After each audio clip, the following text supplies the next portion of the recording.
الشيطان الرجيم بسم الله الرحمن الرحيم لقد حق القول على أكثرهم فهم لا يؤمنون صدق الله العظيم.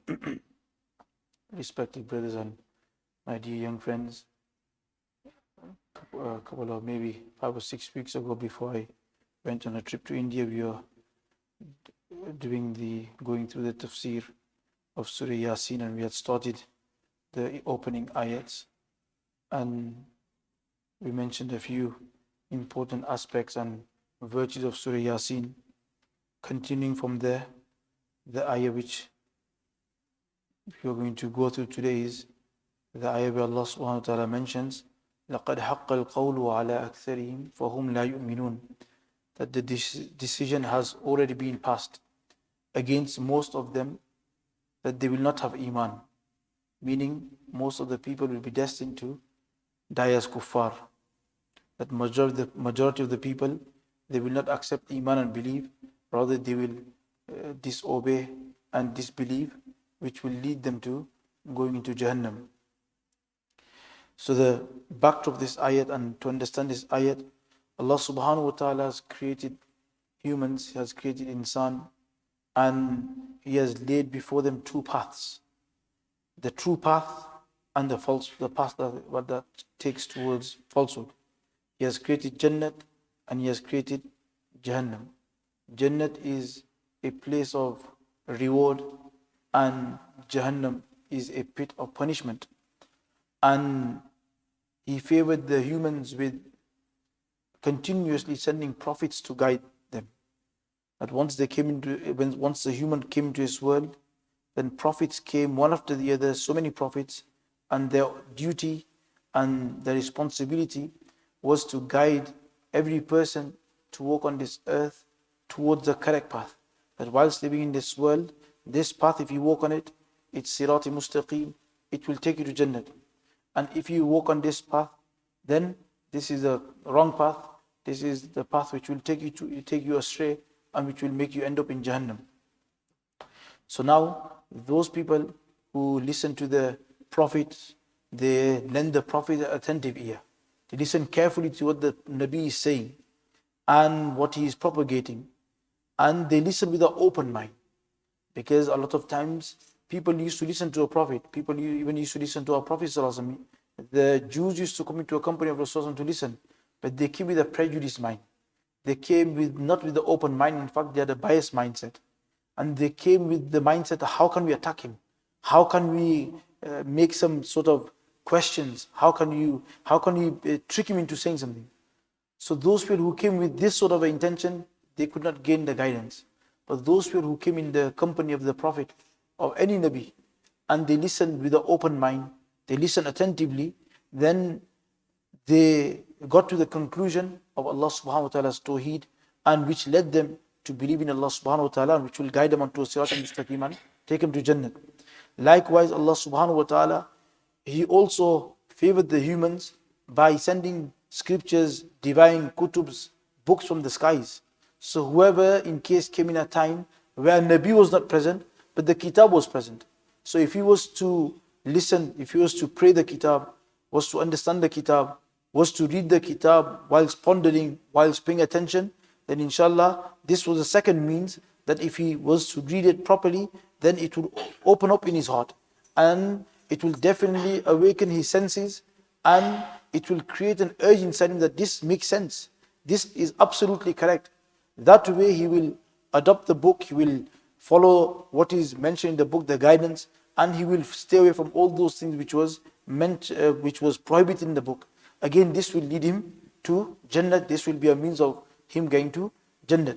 Similarly, Allah subhanahu wa ta'ala also favored the humans with intellect, with aql. Aql is a very great ni'mat. From amongst the ni'mats that Allah subhanahu wa ta'ala has blessed humans, one great ni'mat is the aql. Those people who don't have an aql, they are called majnoon.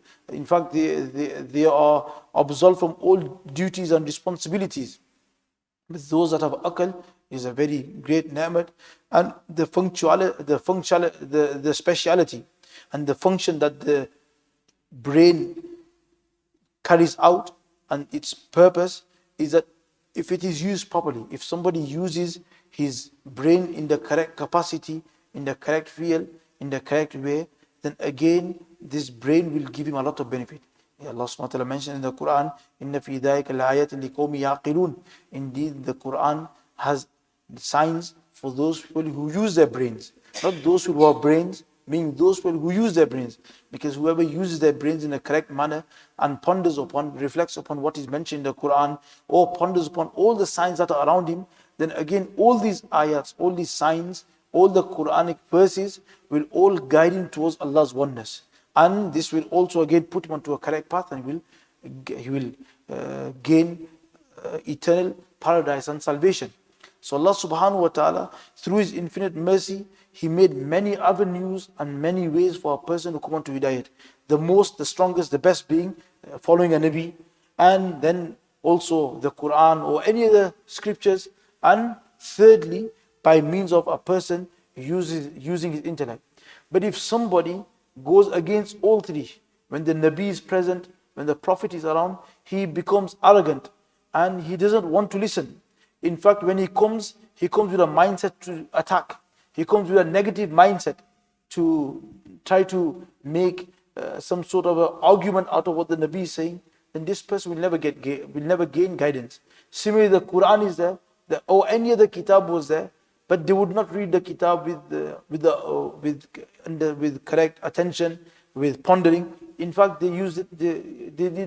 Nabada fariqun minhum, that Allah SWT mentioned in the Quran, that there was a group that put the kitab behind the backs, meaning they weren't interested in the kitab. So these people again will not be guided. And thirdly, those people who had intellect, but they did not read, they did not use their intellect, they did not use their mind in the correct manner, in the correct faculty. The akal, that's what Hazrat Mawlana mentions, that the akal is a very great ni'mat, but providing it is used correctly within its limits. Some people, they don't use their brain at all. Allah has given them akal, but they underuse it. They don't use it to the correct capacity. So these people will become fools. As Hazrat Mawlana mentions, that he mentions a story that once a person was traveling, in those days, Nawabs, the rich people, they used to travel, and they used to travel in groups. So they would always have they would be on camels, horses, and they'd be traveling through the desert, etc. So they had a system where one person would stay behind. One of their servants, one of their slaves would walk behind, about half a kilometer behind. And what was his duty? His duty, they would say to him, in Urdu say, agar koi cheez gir jaye to usko dekh lena. If something falls, and keep an eye out, look. In Urdu he says, the master told him, agar koi cheez gire to dekh lena. If you see something fall, then keep an eye on it.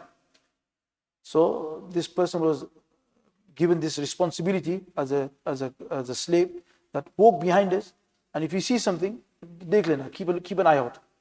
So once they could walk, and they got to one place where they would rest, etc. They would put their tents, rest, etc. So when the Nawab, the rich person, the master, he put his hands in his pocket or somewhere, he couldn't find his wallet. So he got a bit frustrated. Okay, where's my wallet gone? So he called that person, did you see my wallet? So he said, yes, I saw it. He goes, so where is it? Because I left it on the ground. So why do you leave it on the ground for? Because you told me, agar koi cheez gire to dekh lena. If something falls, and keep an eye out. So I looked at it and you didn't tell. So Master Biyakuf, he shouted at him, like, what's wrong with you? Dekh lena means pick it up. Now how am I going to get my wallet, which is so many kilometers away? It's gone now. So then he told me, he goes, listen carefully now.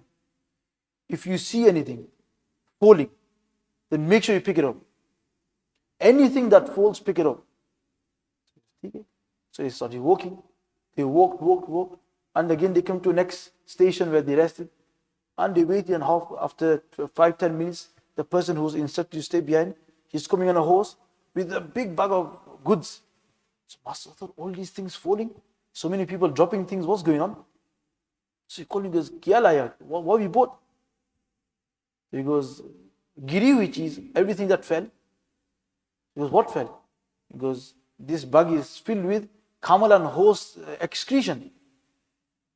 He goes, Kyun bhai? Aapne kaha, you said, jo bhi gire usko utha lena. Whatever falls, pick it up. So everything that fell, whether it fell from the camel or it fell from the insan, I picked everything up. And I bought it. Because this is an example of a person who underuses akal. When he doesn't use the akal, he becomes a fool. And then he gives the example, and he says that some people overuse their aql, meaning they use their brain in places, in faculties where they shouldn't use their brain. Once Rasulullah came out of his room, and there were some Sahabas discussing. So he said, "What are you, bima tafakkar? What are you pondering about?" So they said, "Fillah." So Rasulullah, "La tafakkur fillah." Don't ponder in Allah. Tafakkur fi khalqillah. Don't ponder in Allah. Ponder in Allah's makhluk. Because a person can't ponder in Allah's zat. You can't ponder. You don't know. If you try to ponder in Allah's zat, you will fail. You will become astray. And that's why so many groups in history, Islamic Muslim groups, they are known as Khawarij, etc. They faulted and they went on the wrong path because they used their brain in the wrong manner. They weren't meant to ask why and if, etc. in these circumstances. They were meant to use their brain in other faculties, but they used it in the wrong faculty. That's why the Mawshid then says that the brain, if you use it correctly, you will reap a lot. And he gives the example that if there is a treasure or some very expensive items on the peak of a mountain and you have to reach it, then what do? From your house you have to leave, and then there's the mount, and the transport was a horse. So he says you will get on your horse and you go to the bottom of the mountain. You go to the bottom of the mountain. And then what do you have to do? You start climbing it with your feet. If somebody starts to use his camel to also climb the mountain, what will happen? The camel will fall, the camel will die, and he will also die. Why? Because the camel is not meant to climb the mountain. You have to climb it on your own. So in nowadays terms, you drive your car up to the mountain. You don't try to drive your car up the mountain. If you try to go up the mountain, you will fall, the car will go, and you will also go. In the same way, our aql, there are limits where we can use it, until where we can use it. Then once that limit comes, you stop. If you try to use that brain beyond that, then you will get destroyed in terms of deen and iman. That's why as long as a person uses his brain within the circumference, within the limits of deen, where he's told to use his brain, inshallah he will gain the benefits of dunya and akhirat. But if he tries to go beyond, then there's possibility that he'll start to become, and that's why a lot of people that nowadays fall into atheism and they start to totally disregard Allah subhanahu wa ta'ala, they start to disbelieve totally, is because they're using their brain in the wrong faculty. They are trying to ponder and trying to get answers where they don't need to go into. So Allah subhanahu wa ta'ala is instructing us. So in this ayat, Allah subhanahu wa ta'ala is trying to say that these people, that لَقَدْ حَقَّ الْقَوْلُ وَلَا أَكْثَرِهِمْ فَهُمْ لَا يُؤْمِنُونَ, that these people, it has been destined for them that they will not bring iman, because in the time of Rasulullah they weren't ready to listen to Rasulullah with an attentive ear. Number two, the Quran that was here, rather than paying attention and reading it, they call it fairy tales. هَذَا أَسَاطِيرُ الْأَوَّلِينَ. It's fairy tales. It's not.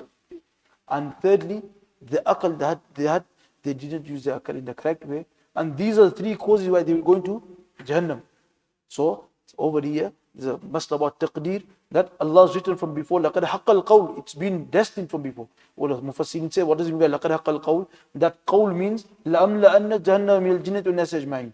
Allah subhanahu wa ta'ala has mentioned in another place of the Quran that I will fill up Jahannam with humankind and jinnat kind, all of them. I will fill Jahannam with these people, those people who disbelieved. So he says the word لَقَدْ حَقَّ الْقَوْلِ over here means that ayat. عَلَىٰ أَكْثَرِهِمْ فَهُمْ لَا يُؤْمِنُونَ, majority of them will not bring iman. So the question arises that it's already written. That's why some people they ask this, that it's already written. So we don't know anything. It's already written if you're going to go Jannah or Jannah. So what should we do? It's written by Allah. Do we know what's written? Does anybody know what's written about him? So what's our duty? Our duty is we have to carry out the do's and stay away from the don'ts. And ulama give the example of a person. A person's ill and he's got a habit of smoking. For example, he's got a habit of smoking and he's got cancer and he goes to a doctor. And the cancer is on a very advanced level. It's gone throughout his body. Now this person comes to a doctor and the doctor says to him, okay, for you have this medicine and there's this diet and you'll have to stop smoking and you'll have to do all these things. But the doctor knows, I've given him all these prescriptions, I've given him all these medicines to drink, I've given him a strong diet that he has to stay away from all these things, and I've also told him he can't smoke. So when this person leaves the room, the doctor writes on the paper that he will die after 2 weeks. Why? Because the doctor has knowledge that this person is not going to listen to me. He's not going to carry out the diet. He's going to carry on eating whatever he likes. He's not going to stop smoking. So when he doesn't stop smoking, he's going to die. So the doctor wrote it. 2 weeks later, what happens? The person dies. This is an example. Imagine 2 weeks later, the person dies. When the person dies, the person's brother comes to a doctor's surgery, etc. And he's going through the doctor's book and he sees this, that this is my brother's name, and he says that he will die after 2 weeks. Can this brother blame the doctor for his death? Can he say, doctor, you killed my brother because you wrote it? Can he say that? Can he make this, can he accuse the doctor that you killed my brother because look, it's written in your book? He can't. The doctor will say, no. I wrote this because I know I have knowledge of your brother. I know his state. I know he will never do a diet. I know he will never leave the cigarettes. And because his cancer reached so far, I knew that he's not going to take the medicine, and because of this, he's going to die. So did the person die because the doctor wrote it? Or did the person die because he didn't do a diet, he didn't have the medicine, and he didn't stop smoking? Which one did he die because of? Because of. Similarly, when we are in this world, Allah has written it. Allah has written who's going to go to Jannah. Allah has got mukammal ilm about every person, about his life, how long he's going to live, his rizq, how he's going to die, whether he's going to die as a successful person or he's going to die as a wretched person. Fariqun fil jannati wa fariqun fis sa'ir. Allah subhanahu wa ta'ala knows. But does that mean that we go Jannah because Allah has wrote it? Or we go Jannah because Allah has wrote it? We go Jannah through Allah's fadl. But collect all together with this asbab. What's asbab? A person, he didn't use his intellect. He didn't listen to a Nabi. Allah SWT knows that this person is arrogant. He's got pride inside him. He's not going to listen to the Nabi. So if he doesn't listen to the Nabi, he's arrogant, he's going to go against the Nabi. Where is he going to go in? So it's why لَقَدْ حَقَّ الْقَوْلِ is written.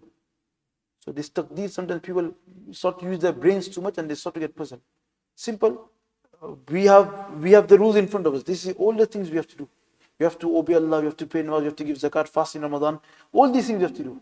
And all these things you have to stay from zina, stay away from lying, stay away from stealing, stay away from using our tongue in a wrong manner, from missing our namaz, etc. If a person does these two things, stays away from all the don'ts and carries out all the do's, then inshallah he's on the right path. And those people who are on the right path, inshallah Allah will grant them Jannat. It will not happen that you will live your whole life on this and then you will die as a kafir. Inshallah, this will not happen. So, very important that the akal that Allah subhanahu wa ta'ala has given us, we use it in the correct manner.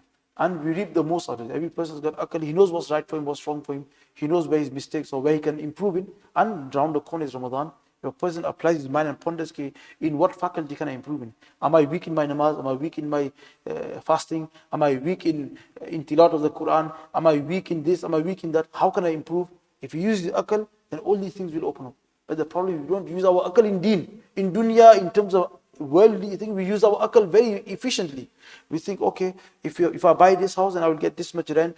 But if I buy a flat, the flat is cheaper and I'll get the same amount of rent. So rather than buying a house, I'll buy a rent. I'll buy a flat. If I do this business, then I'll get this much. This much. If I do this. So our mind in terms of dunya is running very efficiently. And when it comes to deen, we don't use our akal. So Ramadan is on the corner.